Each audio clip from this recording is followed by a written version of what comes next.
현직 대통령 신분으로는 헌정사상 처음 구속된 윤석열 대통령이 구속된 지 하루가 지났습니다. 며칠째 구치소 앞에서 집회를 이어가고 있는 지지자들은 오늘도 자리를 지키고 있는데요. 현장에 있는 취재기자 연결합니다. 윤태인 기자. 네, 서울구치소입니다. 네, 윤 대통령 지지자들이 며칠째 서울구치소 앞에서 집회를 열었는데 지금 상황은 어떻습니까? 네, 아직 이른 시간이라 그런지 지지자들이 많이 모이진 않았습니다. 다만 해가 뜨면서 확성기를 이용한 지지자의 구호 소리가 크게 울려 퍼지고 있습니다. 앞서 공수처는 윤 대통령에게 오늘 오전 10시에 조사를 받으라고 통보했는데요.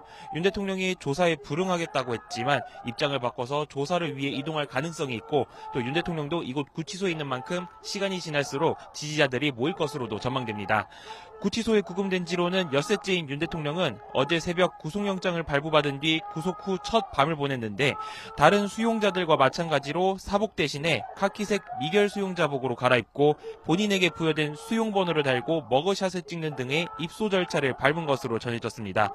이후 간단한 신체 검사를 받은 윤 대통령은 여러 사람이 같이 쓰는 혼거실이 아닌 독방을 사용하는 등 대통령으로서 일부 예우는 있지만 여타 수용자들과는 구분되는 특별한 혜택을 받고 있지는 않은 것으로 알려졌습니다.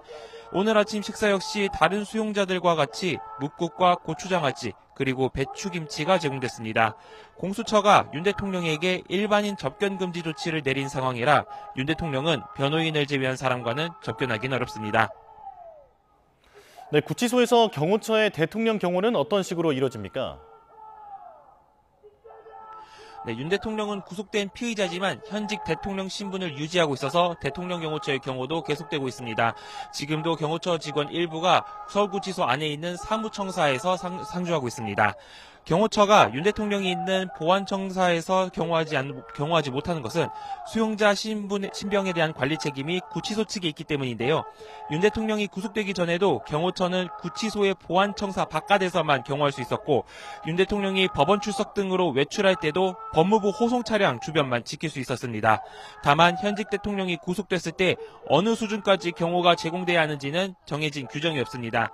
현직 대통령에 걸맞는 경호가 필요하다는 윤 대통령 측과 달리 교정당국은 구치소 내부가 경호지역으로 지정돼 있지 않다는 입장이어서 앞으로도 큰 변화는 없을 것으로 보입니다. 지금까지 서울구치소에서 YTN 윤태인입니다.